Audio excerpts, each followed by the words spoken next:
Bonjour, c'est un bonheur pour moi de te retrouver en cet instant, afin de continuer de découvrir la parole, celle qui nous sauve. Nous lirons aujourd'hui au livre de Malachie chapitre 4, les versets 1 à 6. Que je te dise que ce chapitre est le dernier de l'Ancien Testament. 480 années se sont écoulées entre Malachie et Matthieu, premier livre du Nouveau Testament.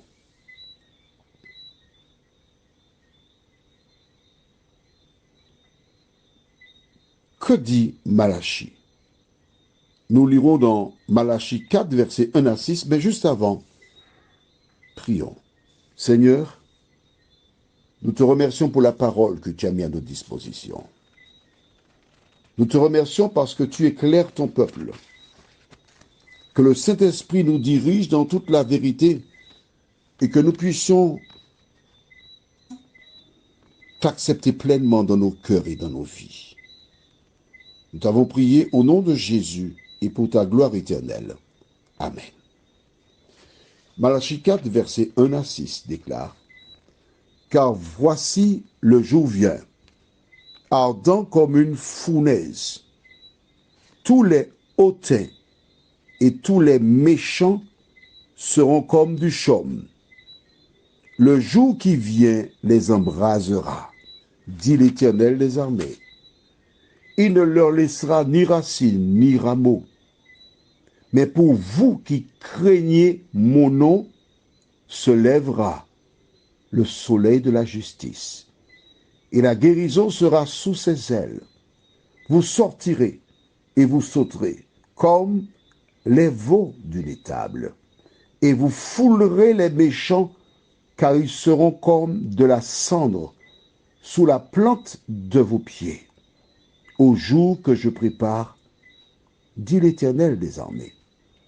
Souvenez-vous de la loi de Moïse, mon serviteur, auquel j'ai prescrit en Horeb pour tout Israël des préceptes et des ordonnances.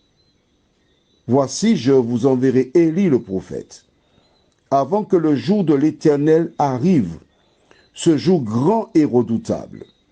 Il ramènera le cœur des pères à leurs enfants et le cœur des enfants à leurs pères, de peur que je ne vienne frapper le pays d'Interdit.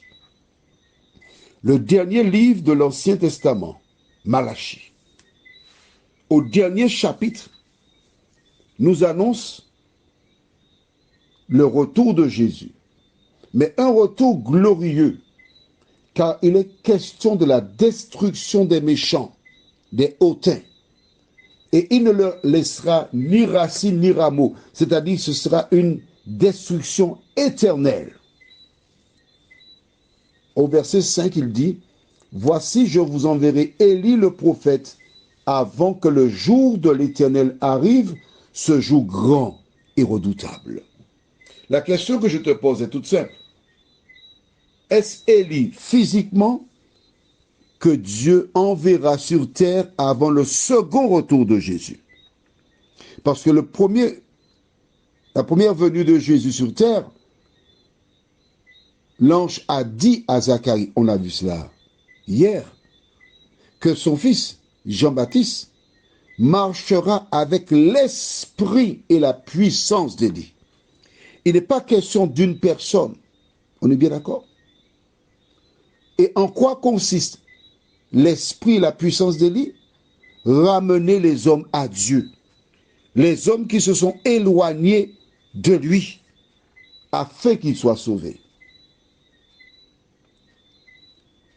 Mais lisons le verset 2. Mais pour vous qui craignez mon nom, se lèvera le soleil de la justice, et la guérison sera sous ses ailes. Vous sortirez et vous sauterez comme les veaux d'une étable. Si les méchants, parce que les méchants seront détruits, on l'a vu, on l'a lu. Mais il y a une catégorie. Et Dieu nous dit à travers le prophète Malachie ceux qui craignent son nom. C'est-à-dire ceux qui seront sauvés, ils ont une caractéristique. Ils craignent le nom de Dieu. Qu'est-ce que cela veut dire, craindre Dieu? Nous avons déjà vu cela. Mais à cause des personnes nouvelles, nous allons dans Deutéronome chapitre 6. Les personnes nouvelles qui n'étaient pas là, c'est pour ces personnes-là, c'est pas pour ceux qui sont là depuis Méthusalem et qui ne notent pas dans leur cahier. Alors, si tu es une personne nouvelle, il faut avoir un cahier dans lequel tu notes ce que tu entends, tu analyses et tu prends des décisions pour ton avenir. Au livre de Deutéronome, nous verrons ce que cela veut dire d'avoir la crainte de Dieu. Chapitre 6. Et nous lisons les versets 1 et 2. Voici les commandements, les lois et les ordonnances que l'Éternel, votre Dieu, a commandé de vous enseigner, afin que vous les mettiez en pratique dans le pays dont vous allez prendre possession, afin que tu craignes l'Éternel, ton Dieu. Je m'arrête ici. Je reprends pour toi. Écoute bien. Afin que tu craignes l'Éternel, ton Dieu. C'est le mot que nous cherchons. Le verbe craindre. Tu te rappelles? Nous avons lu tout à l'heure dans Malachie, chapitre 4, verset 2. Mais pour vous qui craignez mon nom. D'accord? Je retourne maintenant dans Deutéronome 6. Afin que tu craignes l'Éternel, ton Dieu, en observant tous les jours de ta vie, toi, ton fils et le fils de ton fils, toutes ces lois et tous ces commandements que je te prescris, et afin que tes jours soient prolongés. C'est cela, la crainte de Dieu. Mais note bien que ce n'est pas une affaire personnelle. Parce qu'il dit, toi, ton fils et le fils de ton fils. Il ne parle apparemment qu'aux hommes qui ont le devoir de former, d'éduquer, d'enseigner les membres de sa famille. Parce que les hommes sont censés être des sacrificateurs dans leur maison. C'est ça. Est-ce que tu as vu la crainte, ce que c'est? Allons maintenant au livre de Apocalypse chapitre 14, dernier livre de la Bible. Nous avons retenu ce mot.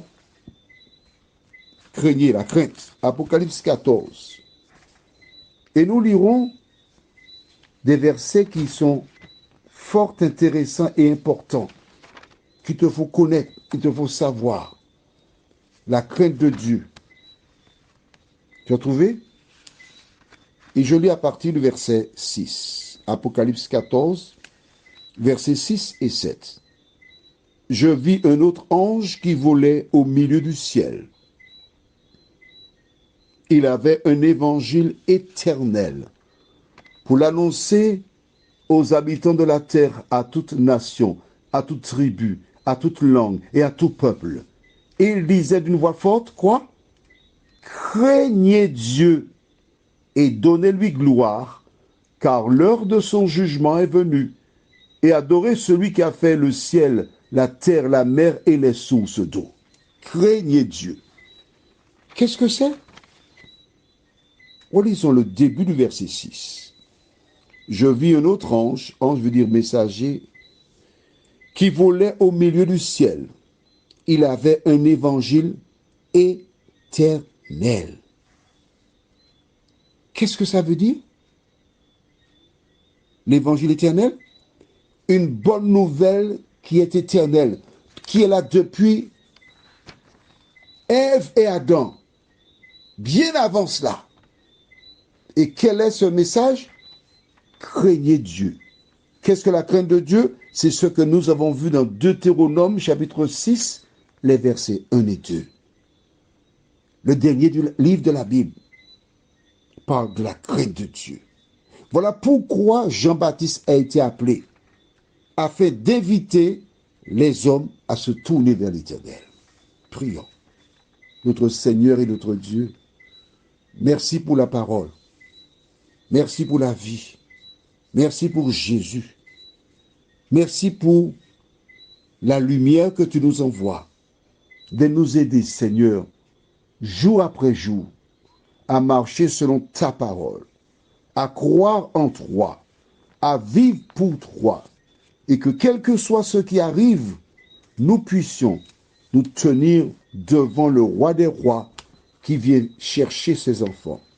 Que le Saint-Esprit continue de nous éclairer, afin que nous marchions dans les voies du Seigneur, au nom de Jésus pour ta gloire éternelle. Amen. Je te souhaite une bonne journée et que l'Éternel continue de te faire du bien. Et n'oublie pas, n'aie pas peur.